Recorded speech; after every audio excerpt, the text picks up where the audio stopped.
আসসালামু আলাইকুম, শুভ সন্ধ্যা সকলকে। আম্মু সারা বেলা পাকের ঘরে শুভেচ্ছা জানাচ্ছি। তো চলেন দেখে নেওয়া যাক কি থাকছে আজকে নাস্তা রেসিপিতে। ছোট বড় সকলের প্রিয় নাস্তা রেসিপি থাকছে আজকে সন্ধ্যায়। তো রেস্টুরেন্টে না গিয়ে ঘরে বসেই রেস্টুরেন্টের স্বাদ পেতে চান, তাহলে তেমন কিছুই নয়, একটু হালকা পাতলাভাবে ঘরে যা আছে তাই দিয়েই আমরা তৈরি করে নিতে পারি দারুণ স্বাদে মজাদার, বাচ্চাদের মজাদার খাবারের কিছু। তো এই তো চলে আসলাম রান্নাঘরে। সন্ধ্যায় তো কম বেশি কিছু না কিছু তৈরি করতেই হয়। তো আজকে ভাবছি একটু মিক্সড মানে পাস্তা উইথ নুডলস। তো পাস্তার সাথে একটু নুডলস দেওয়া আমার এটা একটা অভ্যাস, আমার ভালো লাগে। তো পাস্তা রান্না করব, আর কয়েকটা চিকেন উইং রেখে দিয়েছিলাম, সেটা নিয়ে বের করে নিলাম, আর সাথে দুইটা লেগ পিসও আছে। তো এই তো সব একসাথে করে একটু ভালো করে ধুয়ে নিয়েছি, আর এই তো বরফটা ছাড়িয়ে একটু চাকু দিয়ে একটু কেটে নিলাম। এর সাথে একটা পাত্রে দিয়ে দিচ্ছি সবগুলো উপকরণ একসাথে দিয়ে একটু সিদ্ধ করে নিব বা কষিয়ে নিব। দিয়ে দিলাম সয়া সস 2 টেবিল চা চামচের মতো, হলুদ গুঁড়া, মরিচের গুঁড়া, আপনার মাংসটার কোয়ান্টিটি অনুযায়ী পরিমাণটা, মশলার পরিমাণটা দিয়ে নিতে হবে। সবগুলো গুঁড়া মশলা দিয়ে দিচ্ছি এখানে। আদা রসুন বাটা হাফ চামচ করে, ধনা জিরা বাটা হাফ চামচ করে, হলুদটা হাফ চামচের অর্ধেক চামচ, আর মরিচ গুঁড়াটা আপনারা যেমন ঝাল খেতে চান সব সহ একটু কষিয়ে নিচ্ছি। সাথে কিন্তু একটু তেলও দিয়ে দিয়েছি। আর এইদিকে পানি বলকিয়ে উঠেছে, সেখানে 1 চা চামচ লবণ দিয়ে এই তো দিয়ে দিচ্ছি পাস্তাগুলো। এটা সিদ্ধ হতে থাক। আর এইদিকে দেখেন খুব চটজলদি 2-1 মিনিটের মধ্যেই কিন্তু আমার মাংসগুলো সুন্দর সিদ্ধ হয়ে গেছে। এই তো জল থেকে তুলে নিচ্ছি। আর এই মশলার যে ইয়েটা বেঁচেছে সেটা কিন্তু আমি ফেলে দিব না, এটা দিয়েই আমি, এই স্টক দিয়েই আমি তৈরি করে নিব এই ব্যাটারটা। আর আজকে ব্যাটার তৈরি করছি জাস্ট 2 চা চামচ কর্নফ্লাওয়ার আর 3 চা চামচ এই চালের গুঁড়ি, আর চা চামচ দিয়ে 2 চা চামচ থাকছে আপনার বেসন। তো এই বেসনটা হলো আপনার সেই রমজানের বেসন, সেটাই বেঁচেছিল ফ্রিজের সংরক্ষিত। সারা বছরই তো বেসনের জিনিসপত্র ভাজা ভুজা লাগেই, তো সেখান থেকে 2 চা চামচ নিয়ে নিলাম। সবগুলো একসাথে ভালো করে মিক্স করে এখানে দিয়ে দিচ্ছি 1 চিমটি কালি জিরা, আর গোলমরিচের গুঁড়া দিয়ে দিলাম 1 টেবিল চা চামচ।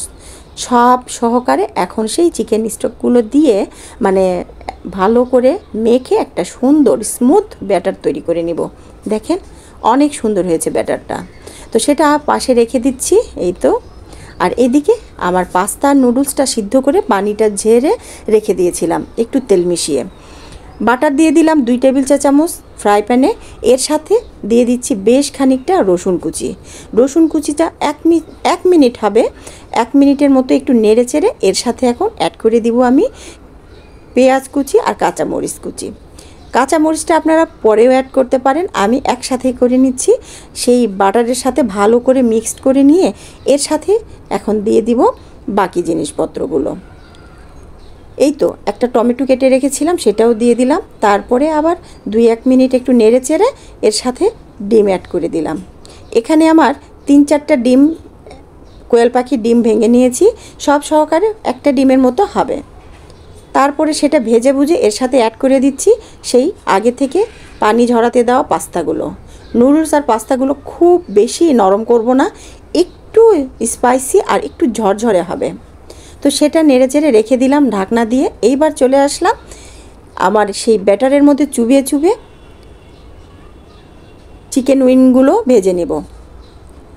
এক পিঠ হয়ে গেলে আর এক পিঠে উল্টিয়ে নেড়ে চেড়ে একটু ডিমে তো মানে একটু লো আছে, মিডিয়াম টু লো আছে, এটা আমি একটু ভেজে নিব যাতে ভিতর থেকে ব্যাটারগুলো ক্রিস্পি হয়ে আসে। এই তো, তবে ব্যাটারে ডুবে ডুবে ভেজে নিতে একটু সময় লেগেছে, তারপরে খুব সুন্দর একটা কালার এসেছে মুচমুচে। আর এইদিকে আমার সেই মাঝে মাঝে রান্না করি যে পাস্তা, সেই পাস্তাটা নিয়ে নিচ্ছি। আজকে অবশ্য পাস্তাতে ঝাল কম হয়েছে, একটু ঝাল কমে দিয়েছি, তাহলে বাটারের স্বাদটা আর গার্লিকের স্বাদটা বেশি পাবো। এই জন্যই স্পাইসি গোলমরিচের গুঁড়াটা বেশি আছে, আর আছে এখানে চিলি সস। তবে একটা কথা ভুলে গিয়েছি, যে ব্যাটারে ডুবিয়ে ডুবিয়ে আমি ভেজে নিলাম চিকেনগুলো, সেখানেও কিন্তু বেশ খানিকটা টমেটো সস আমি মিশিয়ে দিয়েছিলাম। তো কেমন লাগলো আজকের এই শর্টকাট চট জলদি মজাদার রেস্টুরেন্ট স্টাইলের চিকেন ফ্রাই আর থাকছে পাস্তা।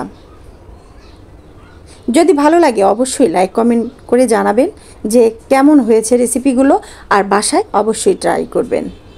ছোট কিংবা বড় সকলের প্রিয় এই পাস্তা আর চিকেন উইং ফ্রাই নর্মাল ওয়েতে খুবই সহজে শর্টকাটে ঘরে থাকা উপকরণ দিয়ে বলেছিলাম। কি বুঝতে পারছেন তো?